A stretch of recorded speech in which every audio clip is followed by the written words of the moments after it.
जो शुरू होना है वो है संपत्ति का आपराधिक दुर्विनियोग।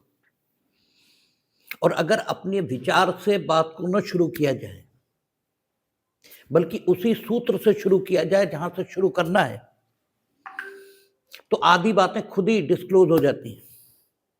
उसका संपत्ति का आपराधिक दुर्विनियोग, इसका मतलब संपत्ति धारक के पास है, और संपत्ति जब धारक के पास है, ये कहा ही तब जा सकता है जबकि वैध साधनों से अर्जित है। और वैध साधनों से भले ही ना अर्जित हो, कम से कम ऐसे साधनों से अर्जित है जिन्हें अवैध नहीं माना जाता। ठीक है ना, दोनों बातें अलग अलग। संपत्ति भले ही वैध साधनों से अर्जित नहीं है, लेकिन इस प्रकार बिल्कुल अर्जित नहीं है जिसे अवैध कह दिया जाए। क्योंकि अवैध क्या है ये स्वयं कानून ने निर्धारित कर रखा है। जो कानून के विरोध में है सिर्फ वही अवैध है। और फिर इस अवैध को दो कैटेगरीज में डिवाइड कर देते हैं। एक जिसे हम सिर्फ रोकेंगे, ठीक है, रोकेंगे मीनिंग देयर बाय, अगर आप वो करोगे तो या तो हम अपनी शक्ति से आपको वो करने नहीं देंगे, हम मीनिंग देयर बाय राज्य यानी व्यादेश ये जारी हो सकता है। ठीक है ना, और इसके लिए ये सारे हम आपको व्यादिष्ट करेंगे कि आप ऐसा नहीं करेंगे। और चूंकि व्यादेश डिग्री के माध्यम से जारी होगा, ठीक है, डिग्री के माध्यम से जारी होगा मीनिंग देयर बाय। अगर व्यादेश को एक ऐसा आदेश मान भी ले, क्योंकि अभी हम बहुत विवेचना में नहीं जाना चाहते व्यादेश की, क्योंकि वो सीपीसी का विषय है, जब आएगा तब देखेंगे। चलिए हम व्यादेश को ऐसा आदेश मान भी लें जो सिर्फ आदेश है, ठीक है, तो भी क्योंकि उसका निष्पादन हो सकता है, ठीक है, और निष्पादन योग्य सभी आदेश डिग्री की तरह ही निष्पादित कराए जाएंगे, यह भी लिखा है। ठीक है ना, तो हम आपको रोक तो लेंगे ही। अगर आप कुछ अवैध करने जा रहे होंगे तो हम रोक लेंगे आपको। और दूसरा, अगर आप कुछ अवैध करोगे तो जो नुकसान आपने कर दिया उसके लिए हम प्रतिकार आपसे दिलाएंगे, और इस ढंग से आपके मन में एक भय पैदा करेंगे कि अगर हमने किया भी वो जो कानून नहीं कहता तो हमें कोई लाभ नहीं होना।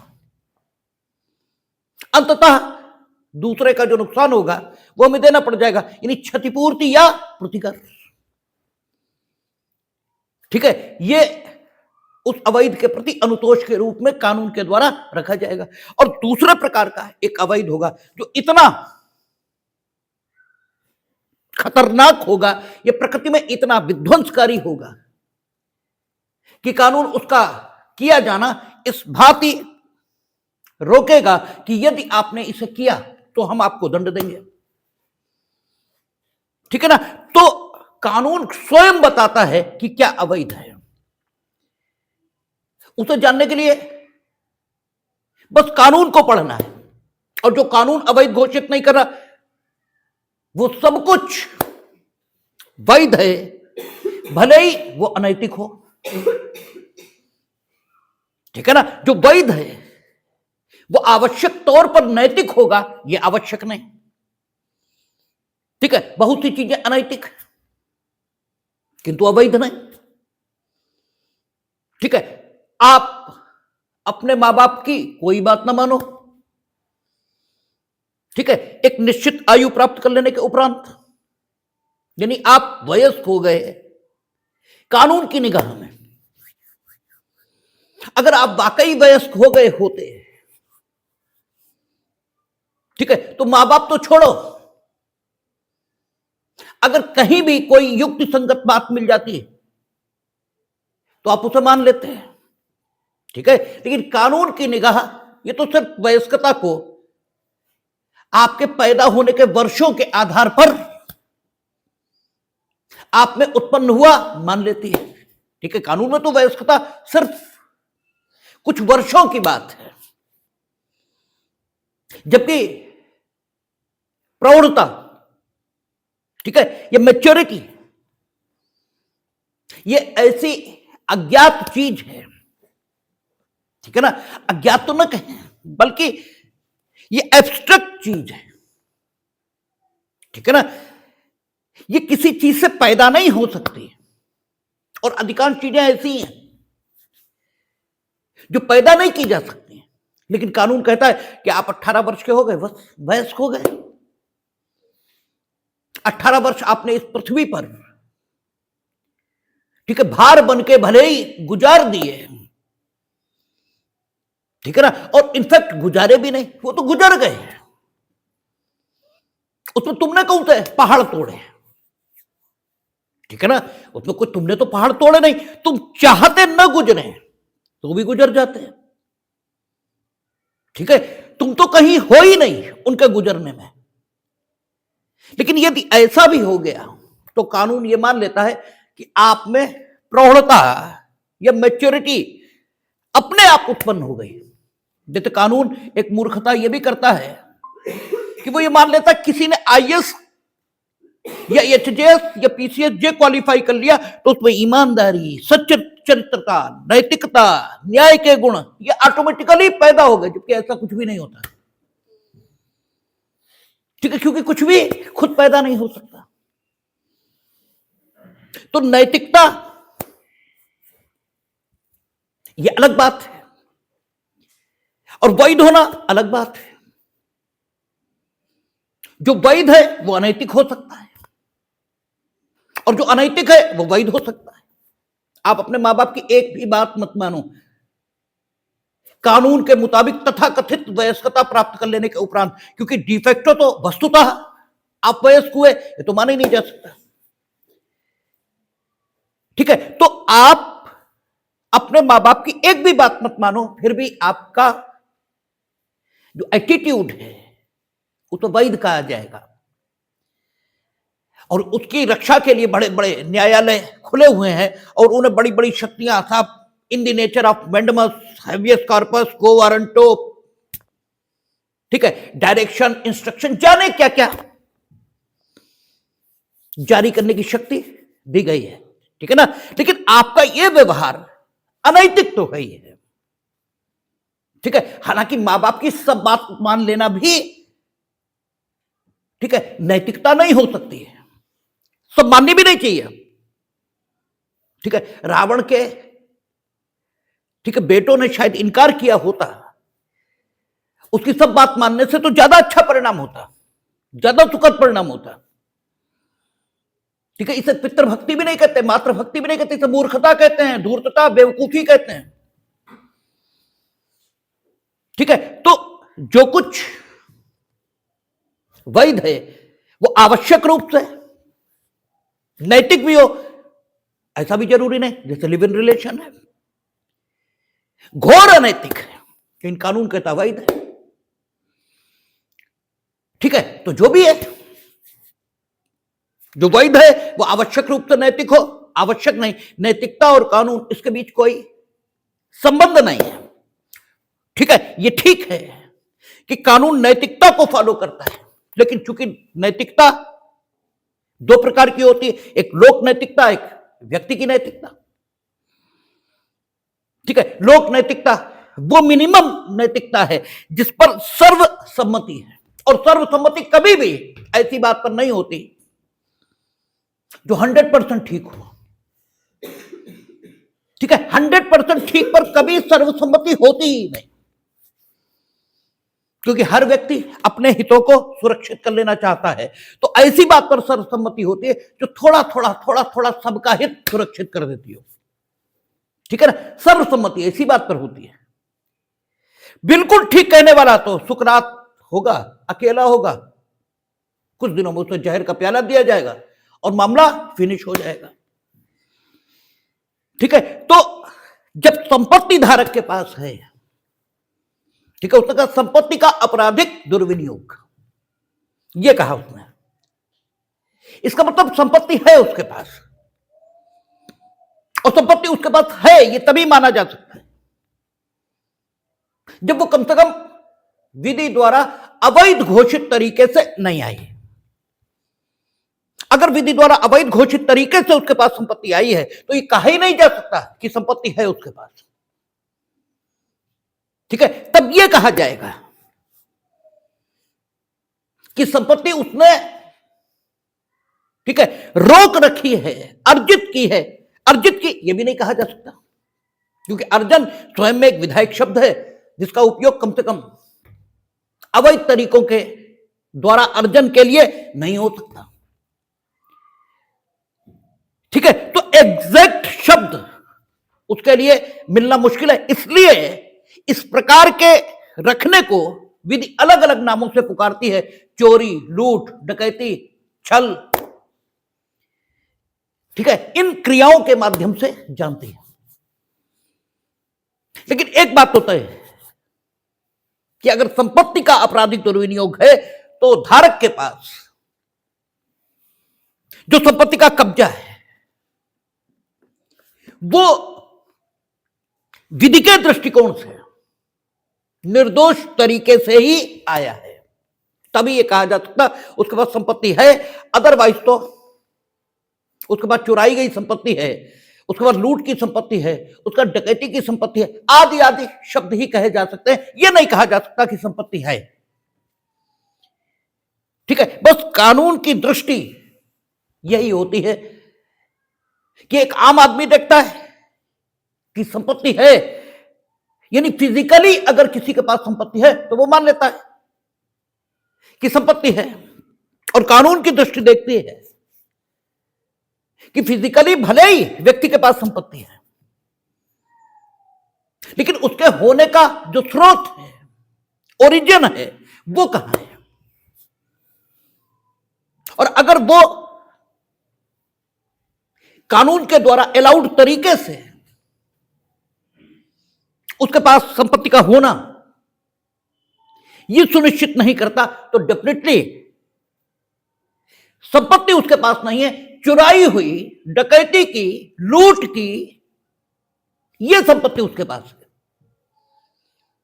ठीक है ना। लेकिन कानून चोरी, डकैती, लूट, ठीक है, इसके अलावा किन्हीं निर्दोष तरीकों से या कानून ने स्वयं जो अवैध तरीके घोषित किए हैं उनके द्वारा, ठीक है, संपत्ति का कब्जा अंतरित होने के सिवाय जब किसी के पास किसी संपत्ति का कब्जा पहुंचता है तो उसे फिर निर्दोष कब्जा ही माना जाएगा, और फिर उस कब्जे के लिए एक ही शब्द हो सकता है कि अमुक के पास संपत्ति है। तो ये जो धारा है वो संपत्ति के आपराधिक दुर्विनियोग से संबंधित है। अब सवाल यह है कि स्वामी के पास संपत्ति होती है, ठीक है ना, और स्वामी कौन है? जिसने स्वामित्व को अर्जित किया है। स्वामित्व के अर्जन के अनेकों तरीके, ठीक है, कानून की क्रिया यानी उत्तराधिकार के कानून के द्वारा आपको संपत्ति का अर्जन यह हो जाता है। ठीक है, विक्रय, दान, ठीक है, इन माध्यमों से संपत्ति का स्वामित्व आपको प्राप्त होता है। यानी संपत्ति के स्वामित्व के अर्जन के अनेकों तरीके, आप संपत्ति का स्वामित्व प्राप्त कर लिए। तो संपत्ति का स्वामित्व जब आपके पास आ गया तो स्वामित्व का अर्थ ही एक है, ठीक है, कि आपको अपनी संपत्ति किसी भी भांति और किसी भी सीमा तक उपभोग करने का हक यह मिल गया। स्वामित्व का कोई अन्य अर्थ हो ही नहीं सकता, ठीक है ना।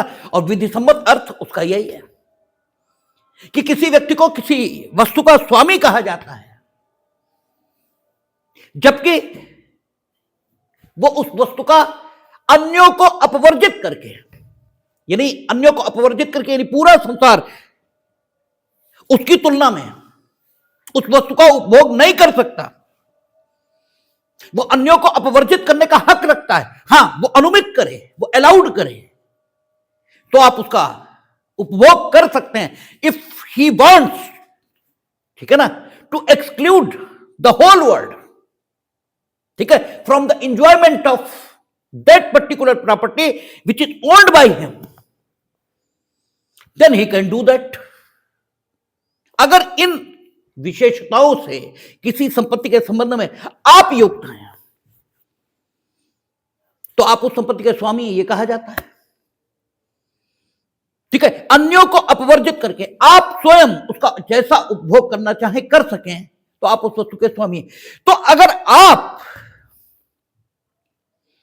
उस वस्तु का ऐसा उपभोग करते हैं जैसा नहीं करना चाहिए तो आप दुर्विनियोग के दोषी हो ही नहीं सकते, क्योंकि आप तो स्वामी हैं।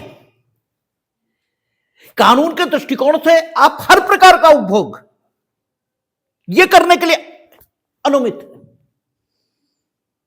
ठीक है, और यहां तक कि अगर कानून अनुमति दे तो आप अपनी या अपने स्वामित्व की वस्तु को नष्ट करने के अधिकारी भी हैं। हालांकि ये शब्द कहना गलत है, क्योंकि नष्ट तो आप कुछ कर ही नहीं सकते।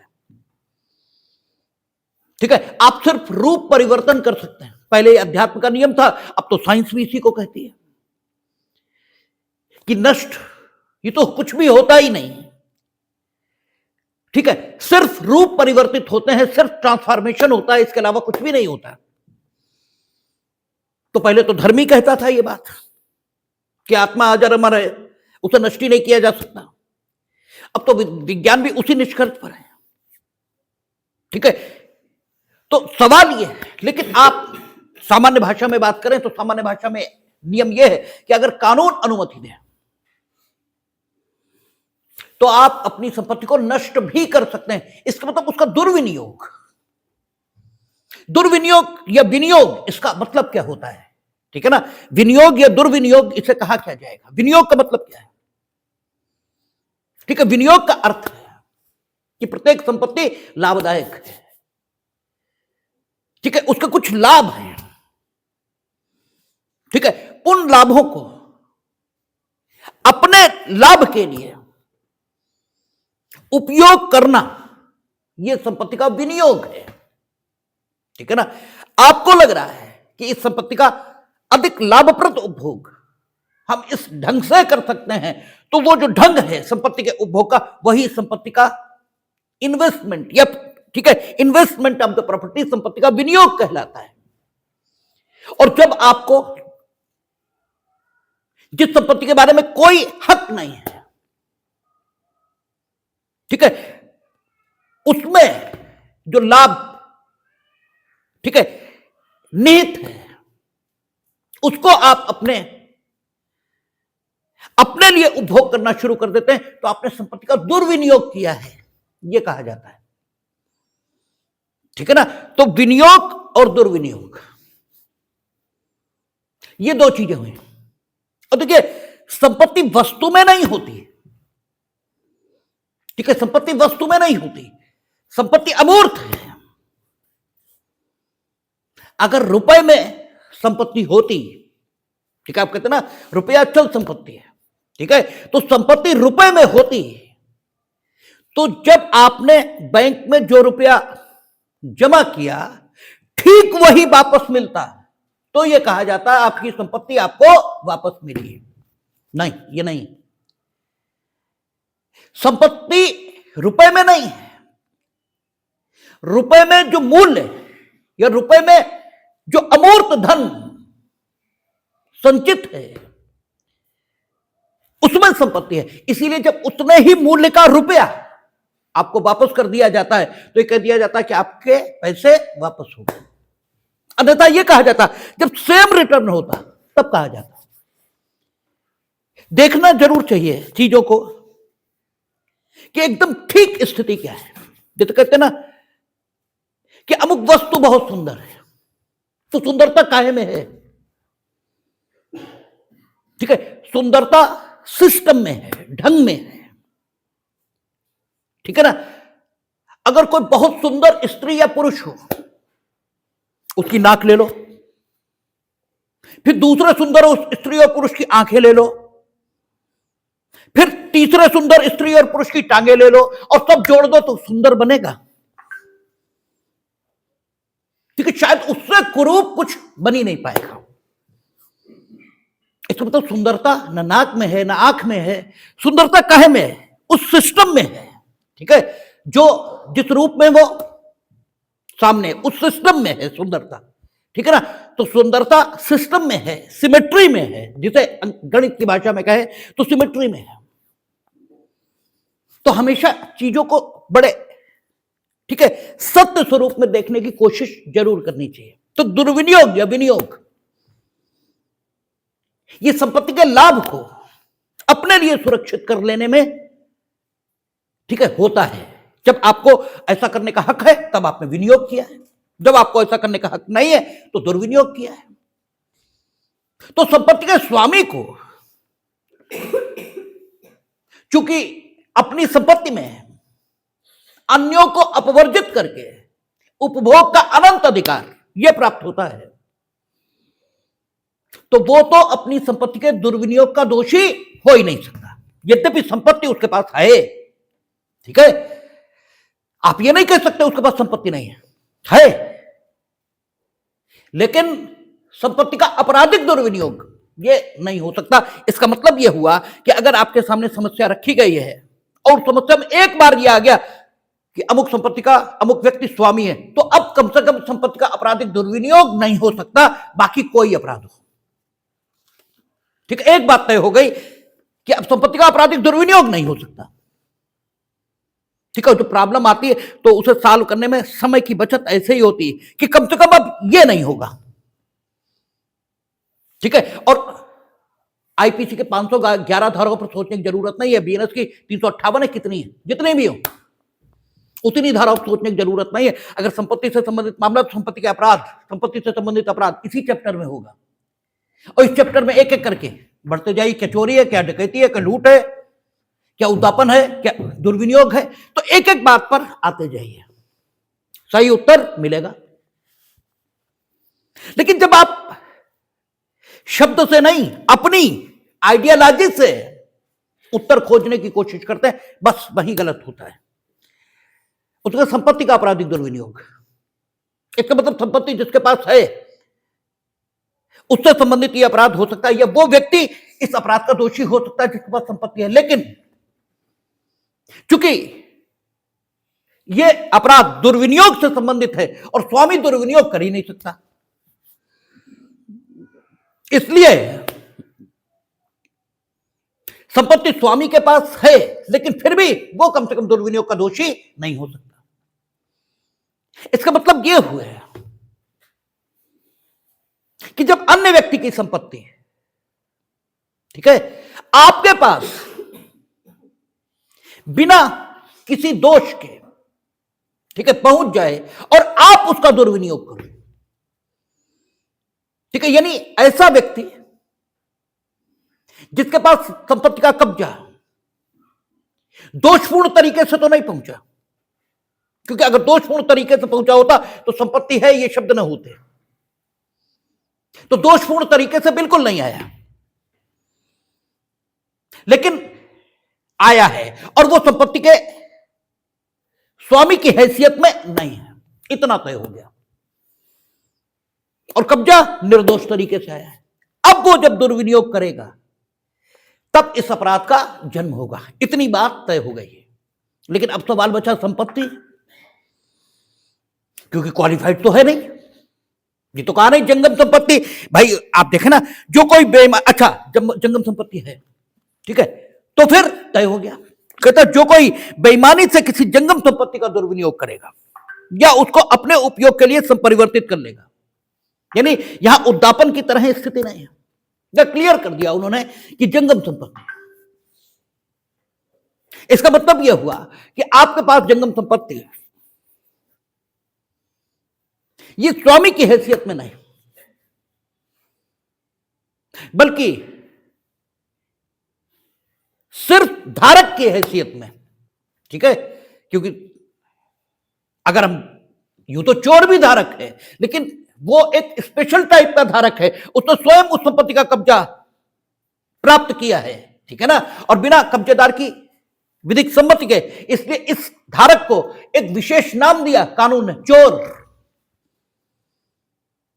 ठीक है ना। ये धारक नहीं कहा जा सकता, इसलिए नहीं कहा जा सकता क्योंकि धारक सामान्य शब्द है और एक विशिष्ट परिस्थिति का धारक एक विशिष्ट नाम से कानून में जाना जाता है। तो कानून के सामान्य सिद्धांत के मुताबिक कि जब एक विशिष्ट स्थिति के लिए कोई विशिष्ट नियम या नाम कानून दे देगा तो उस विशिष्ट स्थिति में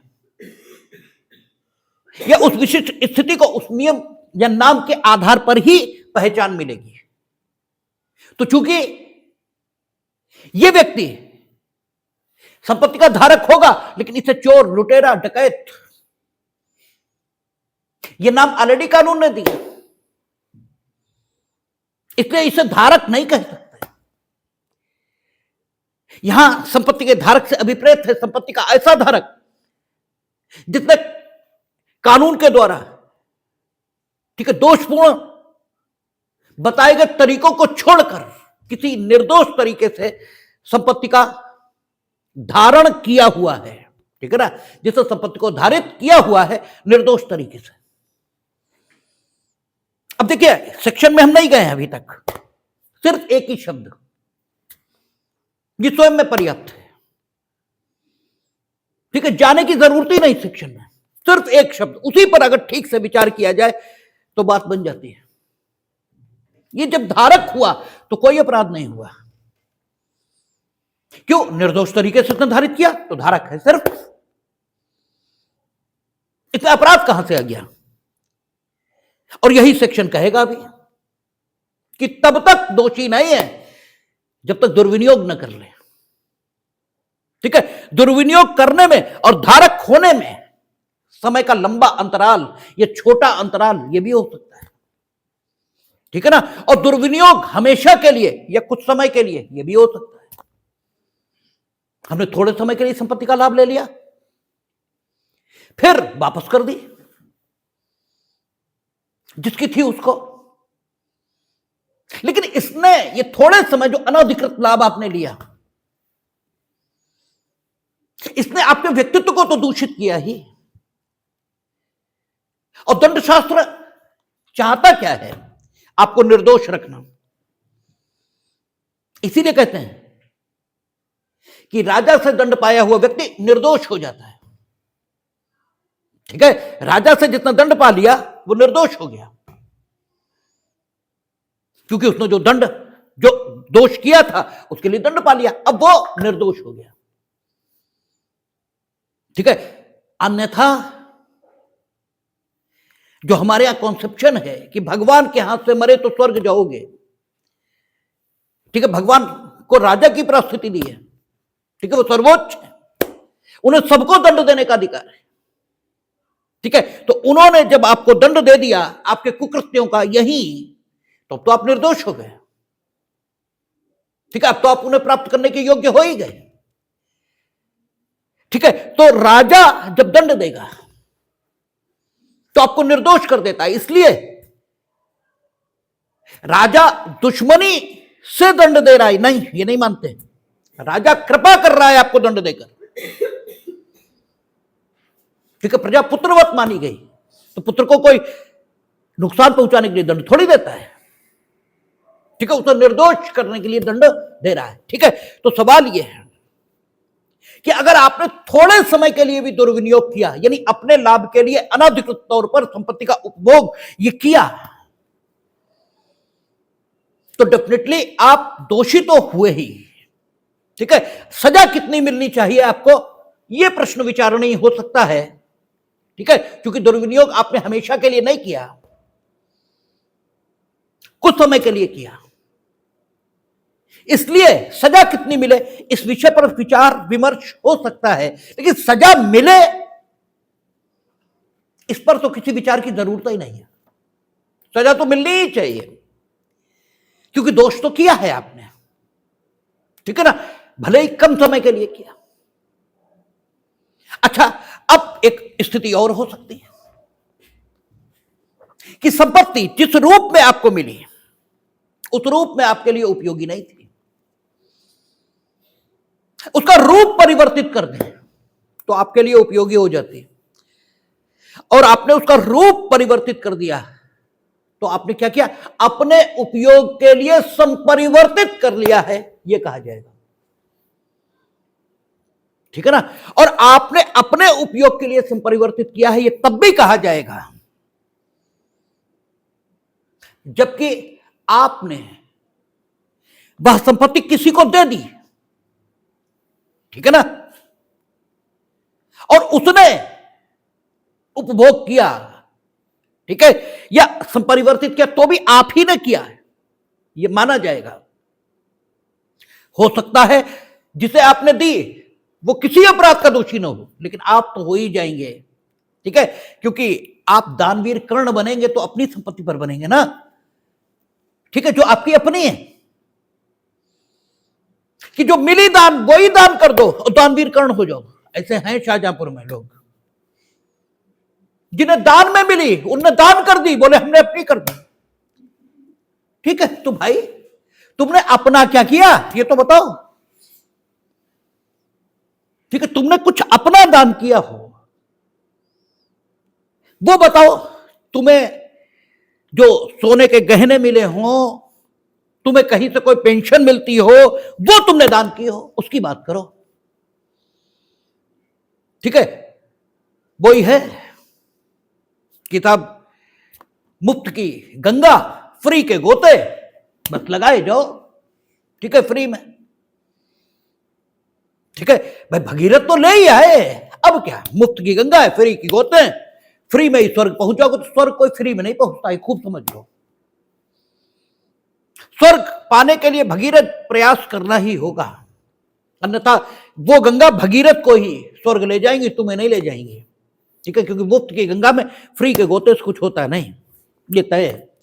तो सवाल ये है कि दुर्विनियोग किया आपने किया या संपरिवर्तन किया है, और जबकि आपको कोई हक नहीं था।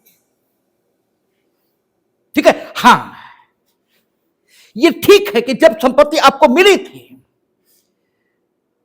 तो निर्दोष थी, आपने जब धारित की तब भी निर्दोष थी, लेकिन पीछे या तो कोई ऐसे तथ्य प्रकाश में आए, ठीक है, कोई ऐसे तथ्य प्रकाश में, मीनिंग दर में आपको यही पता लगे कि वो संपत्ति है किसकी। ठीक है, और फिर भी आपने कपटपूर्वक जानबूझकर बिना उसे बताए, कपटपूर्वक या नहीं उसे बताया ही नहीं और लिए बैठे हो। या तो पीछे कुछ ऐसी स्थितियां या ऐसे कुछ, क्योंकि स्थिति परिस्थिति इसी को तथ्य कहते हैं कानून की भाषा में। भाई परिस्थितियां यही तो तथ्य है, इसीलिए सुसंगत तथ्य क्या है, वे जो 6 से 55 तक वर्णित है। अब तो 6 से 55 तक नहीं है, आदतन मुंह से 6 से 55 निकलता है, और आप 6 से 55 तक देखेंगे एविडेंस एक्ट में तो वो स्थितियां हैं। ठीक है, तो इसका मतलब स्थिति या परिस्थिति इसी को तथ्य कहते हैं। संपत्ति आपके पास निर्दोष ढंग से आई, फिर कुछ स्थितियां ऐसी आ गई, यानी कुछ तथ्य ऐसे अस्तित्व में आ गए जिनके कारण से आपके पास उस संपत्ति का बने रहना दोषपूर्ण हो गया, और फिर भी आशयपूर्वक आपने उसे अपने उपयोग में बनाए रखा। अब आप दुर्विनियोग के दोषी हुए, अब आप दुर्विनियोग के दोषी हुए। अभी तक नहीं थे, अभी तक नहीं थे। जब तक आप सिर्फ धारक बने हुए थे तब तक किसी अपराध के दोषी नहीं थे। जब आपने दुर्विनियोग किया तब दोषी हुए। ठीक है, आपसे अपेक्षा यह भी है कि आपको अगर कोई चीज या कोई संपत्ति, जंगम संपत्ति, ये निर्दोष ढंग से हासिल हो गई तो उसे सदा सर्वदा के लिए धारण करने से पूर्व आप ये पता लगाने की जरूर कोशिश करो कि ये संपत्ति आपके पास आने से पूर्व क्या किसी के कब्जे में अथवा स्वामित्व में रही है। और ऐसा शायद इस समय असंभव ही होगा कि कोई संपत्ति तुम्हें मिले और तुमसे पूर्व उसका कोई वैध कब्जेदार न हो। कोई नहीं होगा तो राज्य होगा, अरे कोई नहीं होगा तो राज्य तो कम से कम होगा ही।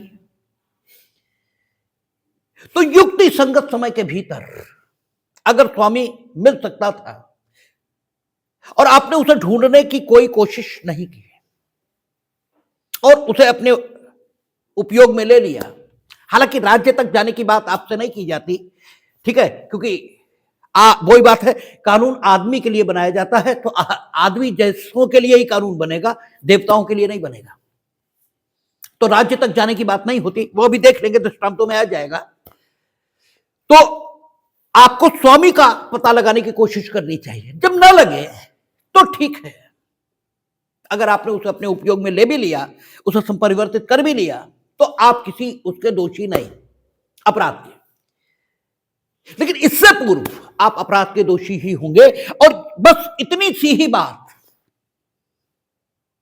सेक्शन में और दृष्टांतों में कही गई है,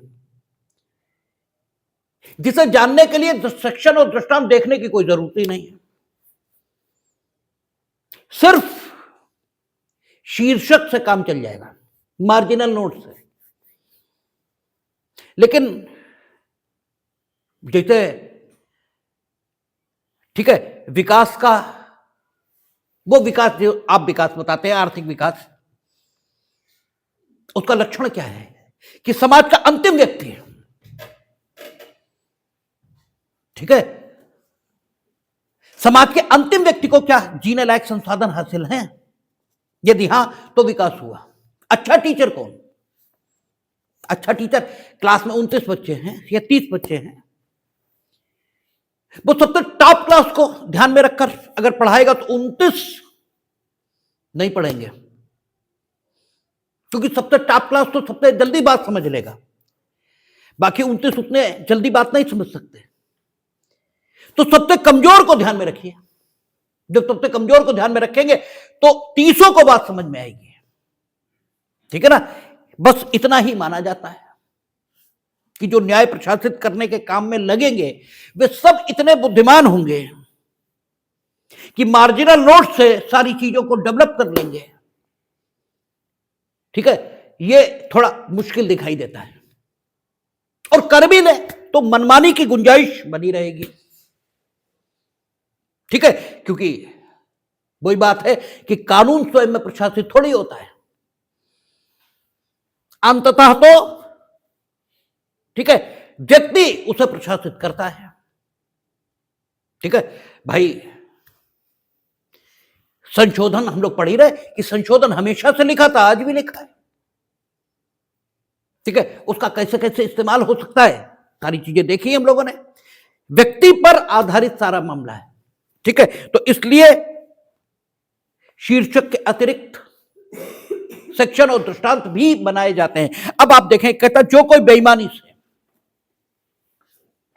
किसी जंगम संपत्ति का दुर्विनियोग करेगा या उसको अपने उपयोग के लिए परिवर्तित कर लेगा, अगर बेईमानी से नहीं करता,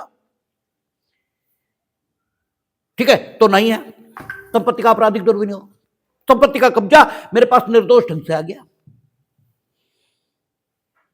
ठीक है, हमने उस संपत्ति का अपने लिए दुर्विनियोग, सॉरी, ठीक है, आपके दृष्टिकोण के मुताबिक हमने दुर्विनियोग कर लिया, क्योंकि आप कहते हैं कि चीज मेरी, और ये कह रहे हैं कि हम वापस ही तब तक नहीं देंगे जब तक इतने रुपए तुम हमें ना दो। तो मेरी संपत्ति का इस ढंग से प्रतिभूति के तौर पर ये उपयोग कर रहे हैं, ठीक है, एक धनराशि के उद्दापन के लिए। ये व्याख्या तुम्हारी है, ठीक है ना। ये धनराशि हमसे उद्दापित करने की कोशिश कर रहे हैं, उद्दापित तो तब भी, ठीक है, न कहें या चलो कह लें, क्योंकि संपत्ति संबंधी अपहानि तो हम कारित ही कर रहे हैं, ठीक है, हालांकि क्षति की धमकी हम नहीं दे रहे हैं, ठीक है, लेकिन कहीं ना कहीं रोके हुए तो हैं। तो ये मेरी संपत्ति का एक प्रतिभूति के तौर पर दुरुपयोग कर रहे हैं, एक धनराशि हमसे प्राप्त करने के लिए, ठीक है, और इस तरह से संपत्ति का उपभोग करने का इन्हें कोई कानूनी हक नहीं है, इसलिए यह दुर्विनियोग की कैटेगरी में आता है। जबकि मेरा तर्क यह है कि भाई इनकी इस अमुक वस्तु की देखभाल में हमारे इतने पैसे खर्च हो गए, तो ये अपनी संपत्ति ले जाए, लेकिन मेरे पैसे तो दें। अब यह हो सकता है कि जितने पैसे हम बता रहे हैं उतने खर्ची न हुए हों, लेकिन ये हिसाब किताब का मसला है। ठीक है, यह नहीं कहा जा सकता कि हमने संपत्ति का दुर्विनियोग किया है, यह नहीं कहा जा सकता। यानी अपराध, यानी उतना गलत हम नहीं कर रहे हैं कि मेरा कृत्य अपराध की सीमा में आ जाए। ठीक है ना, हमने कहा अवैध कई प्रकार के हैं, मेरा कृत्य अब इतना गलत नहीं है कि अपराध की सीमा में आ जाए। हां, दीवानी दोष हम कर रहे होंगे, ठीक है, उसके लिए आप मुकदमा लाकर जो कार्रवाई मेरे खिलाफ करना चाहते हो कर लीजिए, यानी रिस्टोरेशन ऑफ द प्रॉपर्टी अपना करा लें, और जब आपको संपत्ति प्रत्यावर्तित होगी उस बीच जितना नुकसान आपको हुआ वो अंतःकालीन लाभ के रूप में, इसी को अंतःकालीन लाभ कहते हैं, हमसे वसूल लें। ये सारी बातें ठीक होंगी, लेकिन कम से कम दुर्विनियोग के दोषी हम नहीं हैं, क्योंकि हम बेईमानी से, ठीक है, उस संपत्ति को दुर्विनियोजित नहीं किए हुए हैं। बेईमानी नहीं है मेरे उसमें। बेईमानी तब होती जब हमें कोई हक ही ना होता। ठीक है, हक तो है लेकिन हम उस हक का दुरुपयोग कर रहे हैं। ठीक है ना, तो बेईमानी का तत्व तो अनुपस्थित है। ठीक है, तो यहां कहता है जो कोई बेईमानी से किसी जंगम संपत्ति का दुर्विनियोग करेगा या उसको अपने उपयोग के लिए संपरिवर्तित कर लेगा, वह दोनों में से किसी भांति के कारावास से जिसकी अवधि 6 मास से कम नहीं होगी, किंतु जो 2 वर्ष तक की हो सकेगी, या जुर्माने से दंडित किया जाएगा। यानी मिनिमम प्रोवाइड कर दिया। शायद मिनिमम पहले नहीं था, जहां तक हमें याद पड़ता मिनिमम पहले नहीं था, अब इन्होंने मिनिमम कर दिया कि कम से कम, ठीक है, 6 महीने आपको सजा मिलेगी। ठीक है, अब दृष्टांत देखेंगे तो आपको एक बात क्लियर हो जाएगी। जो हम कह रहे थे कि संपत्ति का कब्जा निर्दोष तरीके से ही आना चाहिए, ये दृष्टांतों से होगा कि का या की संपत्ति को उस समय, संपत्ति या की है, ले कौन रहा है? का। ठीक है, का या की संपत्ति को उस समय जबकि उस संपत्ति को लेता है, ठीक है, जिस समय वो या की संपत्ति को ले रहा है, इनफैक्ट या की है, इनफैक्ट या की है, यह विश्वास रखते हो कि वह संपत्ति उसी की है, या के कब्जे से सद्भावना पूर्वक लेता है। अब बेईमानी का तत्व अनुपस्थित हो गया। ठीक है, बेईमानी का तत्व अब नहीं है। ठीक है, या के कब्जे से सद्भाव पूर्वक लेता है, का चोरी का दोषी नहीं है। ठीक है, क्योंकि सद्भाव पूर्वक ले रहा है। ठीक है, तो कब्जा निर्दोष हो गया, चोरी का दोषी नहीं है वो। ठीक है ना, चोरी का दोषी नहीं है, इसका मतलब क्या हुआ? कब्जा निर्दोष तरीके से उसके पास आ रहा है। ठीक है ना, इसलिए वो संपत्ति का धारक हो रहा है, चोर नहीं हो रहा। ठीक है, अच्छा, किंतु यदि, अब देखिए, अब वो धारक हो गया संपत्ति का, ठीक है, लेकिन धारक होने के बाद अगर कुछ तथ्य प्रकाश में आ गए जिन्होंने अब कब्जे का धारित रखना दोषपूर्ण कर दिया, ठीक है, और फिर भी वो उस कब्जे को बनाए रखेगा, तो वो इस अपराध का दोषी हो जाएगा, क्योंकि फिर दुर्विनियोग माना जाएगा संपत्ति का। ठीक है, तो यही कहेगा वो, यदि का अपनी भूल मालूम होने के पश्चात, अब नई तथ्य प्रकाश में आ गए। ठीक है, अभी तक वो धारक हुआ था, चोर नहीं हुआ था। कहता है यदि का अपनी भूल मालूम होने के पश्चात उस संपत्ति का बेईमानी से अपने लिए विनियोग कर लेता है, तो वह इस धारा के अधीन अपराध का दोषी है। यहां अपने लिए विनियोग शब्द का जरूर प्रयोग कर लिया गया, लेकिन अगर आप दूसरे के माध्यम से विनियोग कराओगे तो भी आप इस अपराध के दोषी होगे, क्योंकि वो भी अपने लिए विनियोग ही कहा जाएगा, या यूं कहें वो भी अपने लिए विनियोग का ही एक प्रकार ये होगा। ठीक है, आगे कहता है का जो या का मित्र है, ठीक है, या की अनुपस्थिति में या के पुस्तकालय में जाता है, उसका मित्र भी है। यानी परिस्थितियां विविक्षित ऐसी हैं कि इन परिस्थितियों में यह आवश्यक तौर पर विविक्षित किया जाना समुचित होगा कि वो उसकी वस्तुओं पर प्राधिकार रखता है और उसे ले लेने की, ठीक है, जब तक वो लेगा इस प्राधिकार के साथ, विविक्षित प्राधिकार के साथ कि हमारे मित्र की है, हम ले सकते हैं, तब तक वो धारक है, किसी अपराध का दोषी नहीं है। ठीक है, लेकिन अगर इसके बाद, धारक होने के बाद कोई स्थिति ऐसी आ गई, ठीक है, कि इसका ये कब्जा, इसका ये धारक होना दोषपूर्ण हो गया, या इसने अपने उपयोग के लिए उसे पुस्तक को संपरिवर्तित कर लिया, यानी बेच दिया, पैसे ले लिए, या बेईमानी से अपने लिए दुर्विनियोग कर लिया, तो फिर ये इस अपराध का दोषी हो जाएगा। कहेगा का जो या का मित्र है, या की अनुपस्थिति में या के पुस्तकालय में जाता है और या की अभिव्यक्त सम्मति के बिना एक पुस्तक ले जाता है। अभिव्यक्ति की जरूरत भी नहीं, परिस्थितियां ऐसी हैं। यहां यदि का यह विचार है विचार था कि पढ़ने के प्रयोजन के लिए पुस्तक लेने की, उसको या की विवक्षित सम्मति प्राप्त है तो काने चोरी नहीं की, यानी उधारक हुआ, निर्दोष का कब्जा हुआ, ठीक है ना, चोर नहीं हुआ वो, ठीक। किंतु यदि बाद में उस पुस्तक को अपने फायदे के लिए बेच देता है तो उसने संपरिवर्तित कर दिया, ठीक है, और वह का दोषी है, ठीक है। का और खा एक घोड़े के संयुक्त स्वामी है ना, संयुक्त स्वामी। देखिए, जब आप किसी वस्तु के संयुक्त स्वामी हैं तो हिस्सा तो है आपका उस वस्तु में, वो हिस्सा निश्चित नहीं हुआ अभी, ठीक है। तो आप अपनी ही संपत्ति के दुर्विनियोग के दोषी नहीं हो सकते, ठीक है। ऐसी दशाओं में दुर्विनियोग आपराधिक हो जाए यह स्थिति नहीं होगी, बल्कि शेयर का झगड़ा है जो सिविल कोर्ट जाना चाहिए, ठीक है।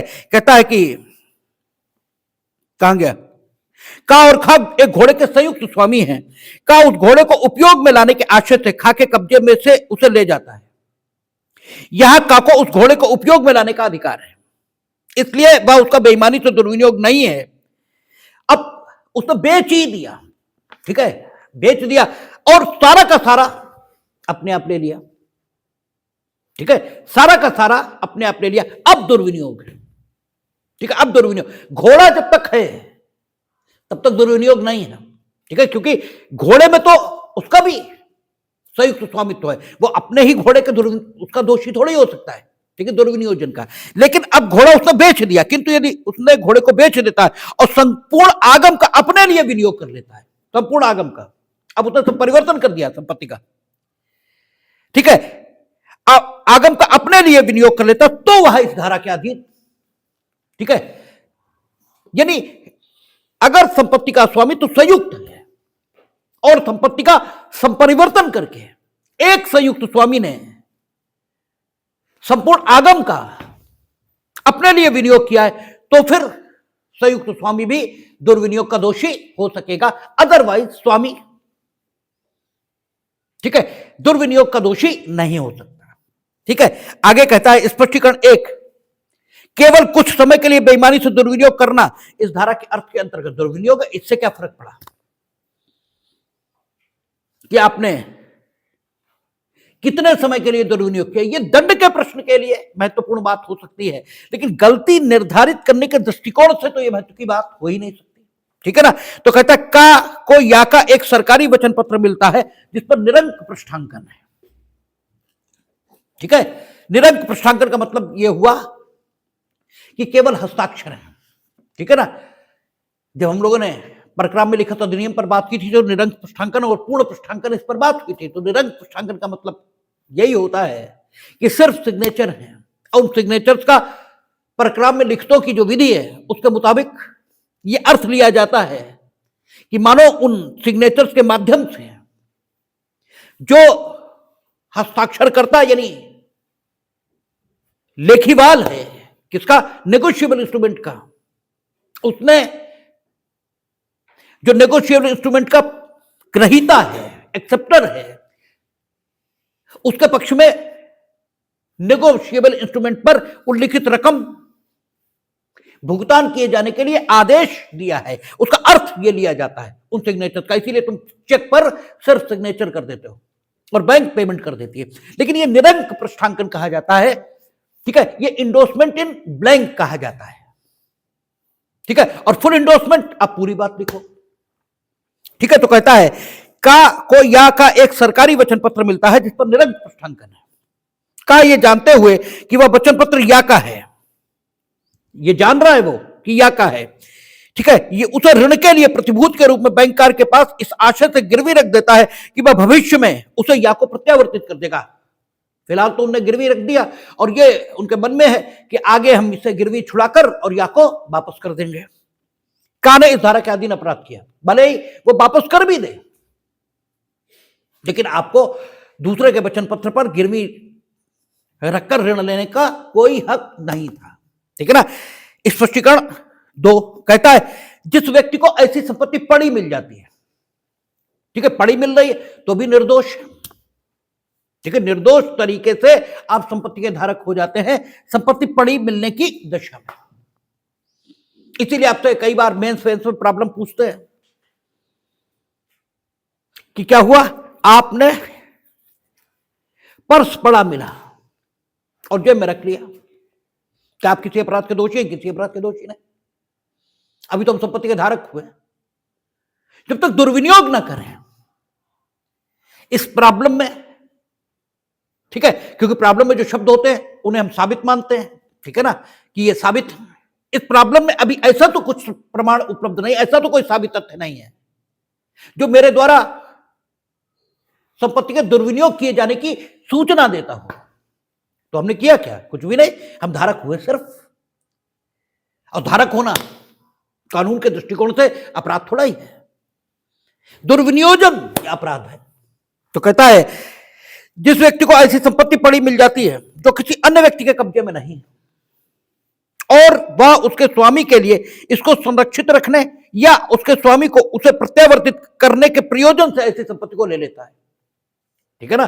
पड़ी संपत्ति आप या तो संपत्ति के स्वामी को वापस करेंगे, ठीक है, कहता है, या स्वामी के लिए संरक्षित रखने के प्रयोजन से अपने संपत्ति को अपने कब्जे में ले लिया।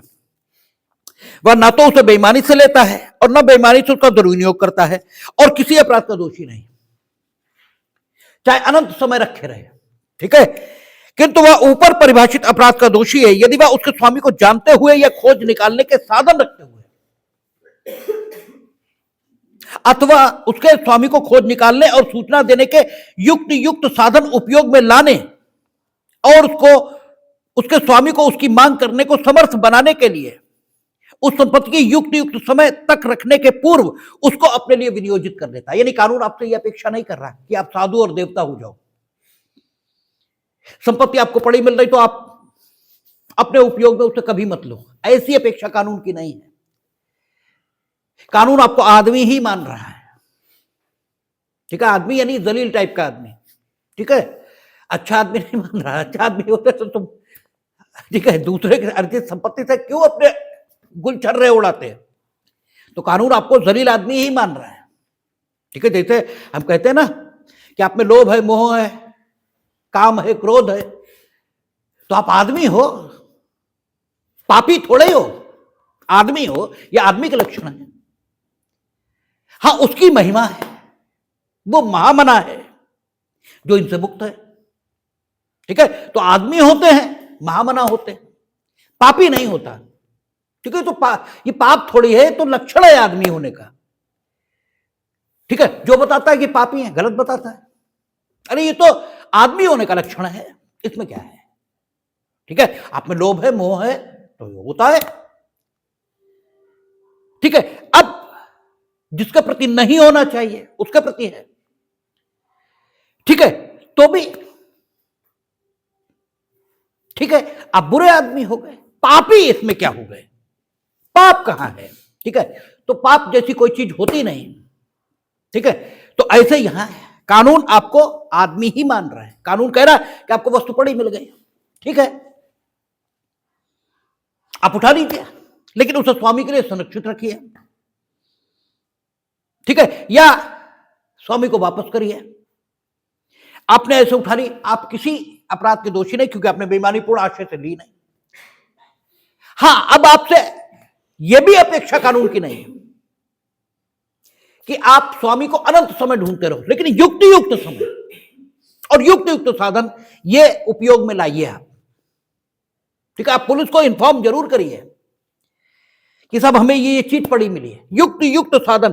पुलिस को इन्फॉर्म करना हम एक तरीका बता रहे हैं। युक्त साधन कहा, इसमें किसी प्रकार का भी साधन जो युक्त माना जाए उन परिस्थितियों में ये उपयोग में लाने के पश्चात और स्वामी न मिले तो आपको उपयोग कर लेने का हक है, ऐसा तो कानून नहीं कहता, ठीक है ना, क्योंकि ये कानून कभी कहेगा भी नहीं। लेकिन अगर आप ऐसा करने के पूर्व अपने उपयोग में लेते हैं तो आप दोषी हैं, ऐसा कहकर कानून घुमाकर यह कह रहा है कि अगर इस उपयोग में लाने के बाद नहीं मिलता तो भले ही तुम रख लो, तो इसमें हमें कोई आपत्ति नहीं है। कानून की भाषा से ऐसी मंशा दिखाई देती है, ठीक है ना। तो पड़ी वस्तु मिली, तो भी यही चीज लागू होगी। और दुर्विनियोग इसमें किसी भी तरीके से संपत्ति का कब्जा आपके पास पहुंचा है और निर्दोष कब्जा पहुंचा है, यही टिकटों की अदला बदली जो बड़ा आ जाया करता है मेंस में, वो ही आता है टिकटों की अदला बदली कि बनारस जाने के लिए या कहीं भी जाने के लिए दो यात्री हैं, एक अनपढ़ है, ठीक है, एक पढ़ा लिखा है, उसने अनपढ़ वाले ने उसे टिकट दिया, देखो भैया फलाने डेस्टिनेशन का टिकट है, अब दिया उसने स्वयं है वो टिकट, इसलिए धारक तो वो निर्दोष है कि कब्जा तो निर्दोष ढंग से उसके पास पहुंचा है।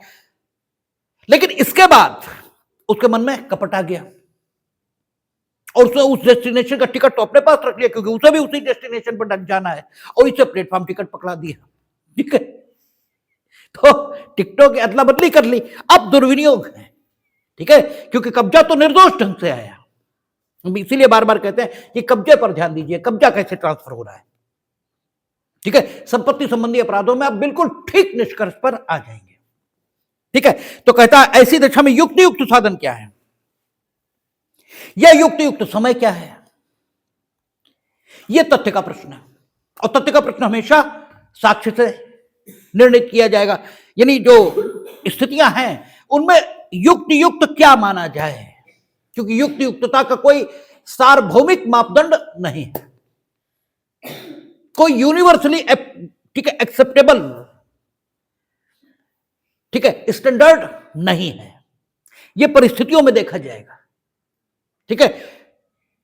तो युक्ति युक्त साधन क्या है, यह तथ्य का प्रश्न है। कहता है यह आवश्यक नहीं है कि पाने वाला जानता हो कि संपत्ति का स्वामी कौन है, या यह कि कोई विशिष्ट व्यक्ति उसका स्वामी, यह पर्याप्त है कि उसको विनियोजित करते समय उसे यह विश्वास नहीं है कि वह उसकी अपनी संपत्ति है, यह सद्भाव पूर्वक यह विश्वास है कि उसका असली स्वामी नहीं मिल सकता, ठीक है ना। यानी विनियोजित करते समय यह जरूरी नहीं है कि आपको यह मालूम हो कि कोई पूर्व में इसका स्वामी रहा है या अमुक व्यक्ति इसका स्वामी है तभी आप दुर्विनियोजन के दोषी हो। आपको यह तो मालूम है कि आप नहीं है इसके, ठीक है। आपको यह तो मालूम है कि जो वस्तु आपको पड़ी मिली है वो किसी का स्वामित्व में पहले रही या नहीं रही, इससे मतलब ही क्या, आप तो अपनी बात करो। आपको यह तो मालूम है कि हमें पड़ी मिली और ये मेरी अपनी नहीं है, ये तो मालूम है, ठीक है। तो उसका स्वामी पूर्व में कोई रहा है नहीं रहा, वो सद्भाव पूर्वक मिल सकता है नहीं मिल सकता, इस सब का मतलब क्या है, तुम्हें यह तो मालूम है तुम्हारी नहीं है, ठीक है। जब तुम्हारी नहीं तो कम से कम तुम्हें उपभोग में लाने का इससे कोई हक नहीं है, इसको विनियोजित करने का कोई हक नहीं है, संपरिवर्तित करने का अपने उपयोग में कोई हक नहीं है, ठीक है। लेकिन फिर भी आपके चित्त की मानवीय दशा, इसे ध्यान में रखकर यह सहन किया जा सकता है, यह माना जा सकता है कि अगर आप स्वामी की खोज के लिए जो भी युक्ति युक्त साधन है उन सबका उपयोग कर रहा है और स्वामी नहीं मिल रहा,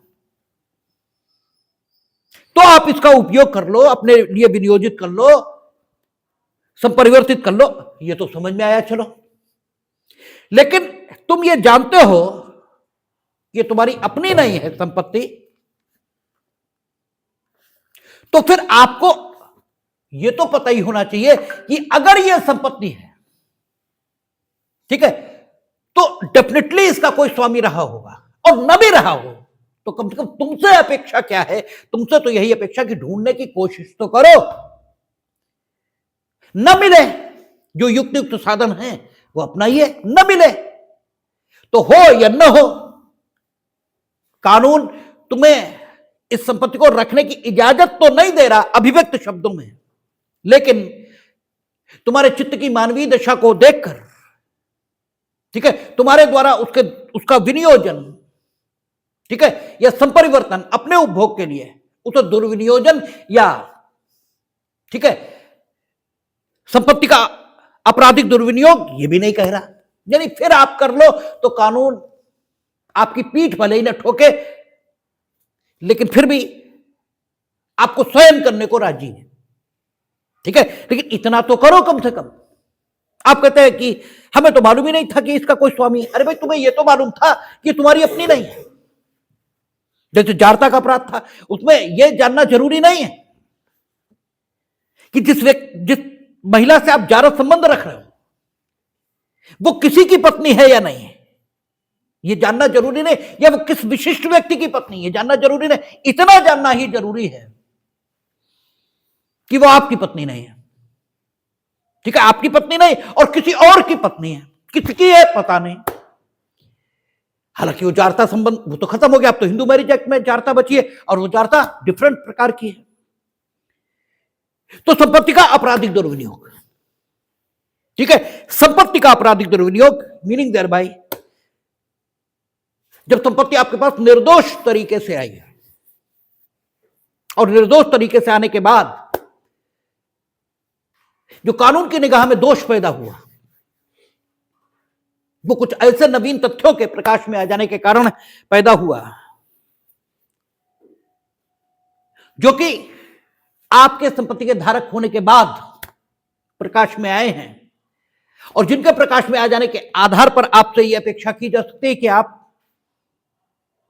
ठीक है, अब उस संपत्ति के धारक न बने रहें या फिर आप संपत्ति का अपने लिए दुर्विनियोग करते हैं या संपरिवर्तन करते हैं तो आप संपत्ति के आपराधिक दुर्विनियोग के दोषी होते हैं। शेष दृष्टांत और इसमें जो 404 है इस पर कल बात करेंगे। देखें।